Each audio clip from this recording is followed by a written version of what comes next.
Oh god, guys, please subscribe so that I can make some money and I can buy a decent camera. Look at me. Anyway. What is up, guys? Welcome back to TUGGtv. Hope all of you are keeping safe and sound and washing your hands and all of that stuff regularly. I'm gonna come straight to the chase. I am in the process of doing a lot of upgrades to the studio. As you can see, the first thing I've changed is my microphone. Is the audio better? Let me know in the comments because I'm still sort of tweaking this thing around. Also, apart from that, the next thing I definitely needed to focus on was an audio interface. Alright, so what you see over here is my old and faithful Alisys IO4. I've had this guy since 2000.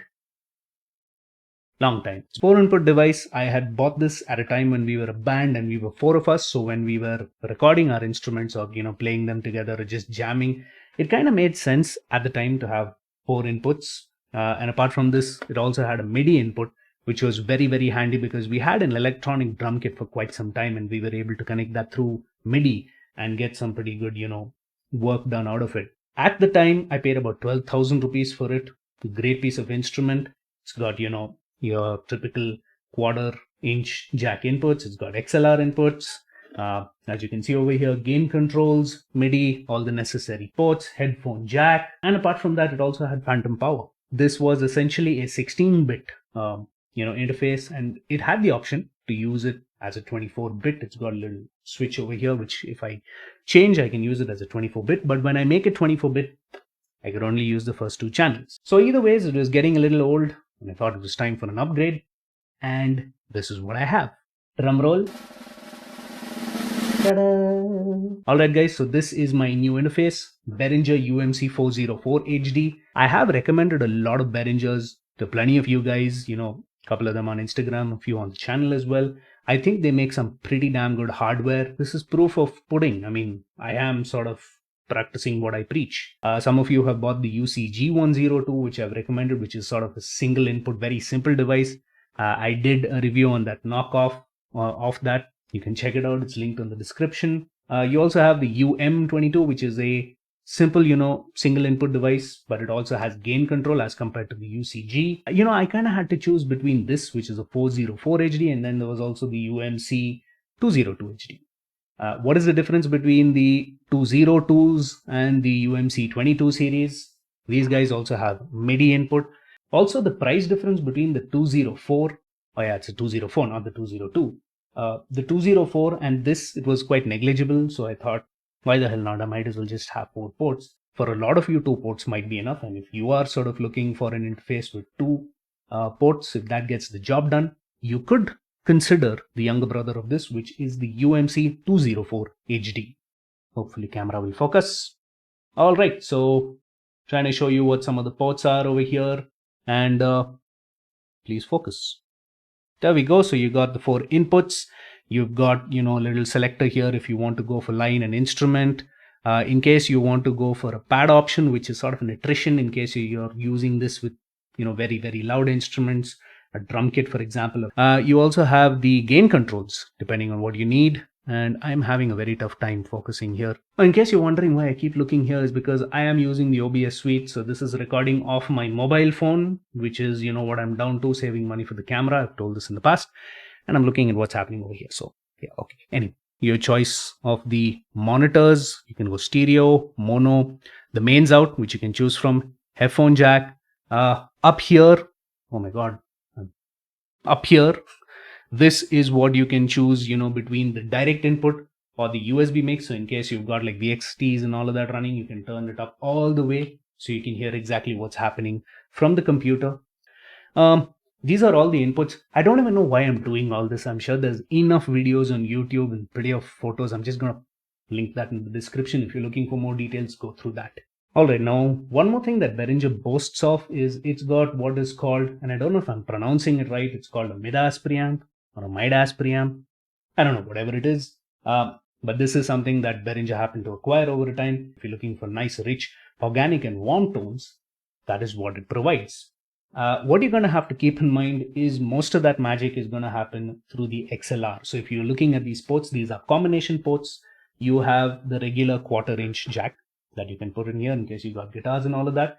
But if you're going to be using a condenser microphone or something like that, you also have the option to use XLR. And with XLR, with condensers, that also means you might need phantom power. So if I flip this over at the back, you got a little switch, and if you flick that on, you also get, phantom power on all the ports. Initially, I was a little worried about this because when I was using the IO4, I used to think that I could just turn on the phantom power on a set of ports and leave the others, away from that.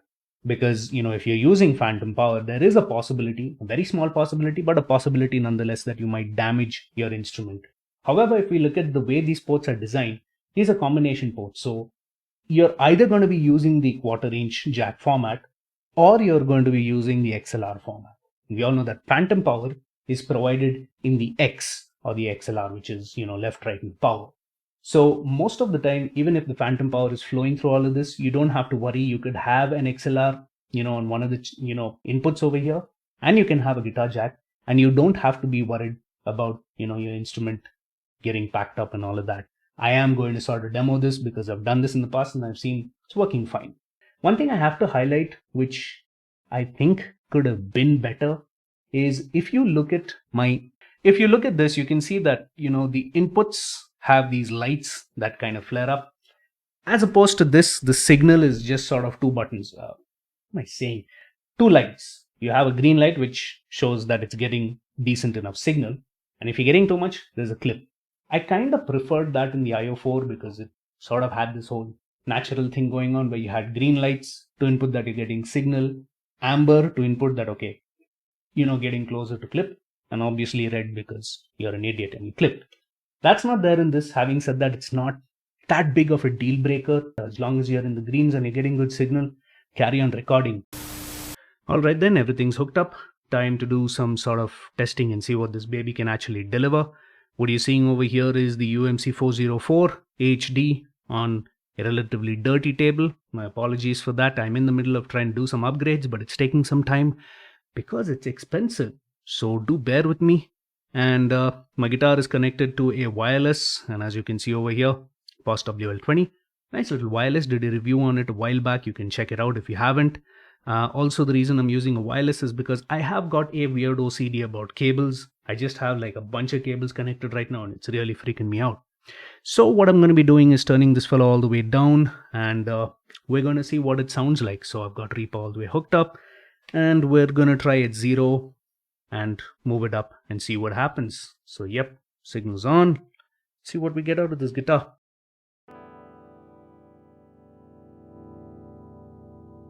There, it's sort of coming in.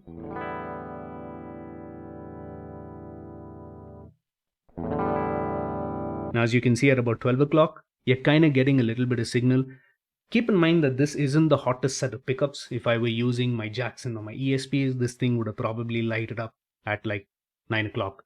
But we're going to push this a little more. I'd say the sweet spot probably be about 2 o'clock. Let's see what happens.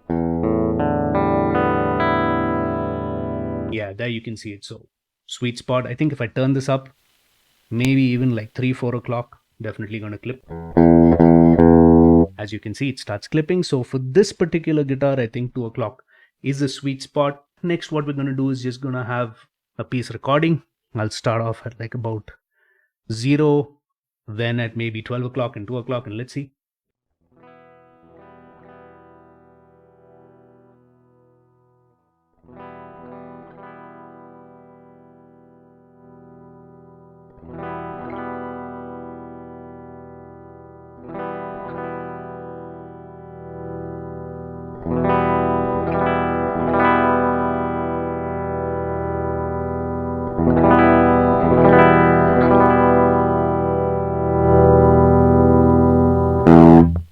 Yeah, of course, that was going to peak.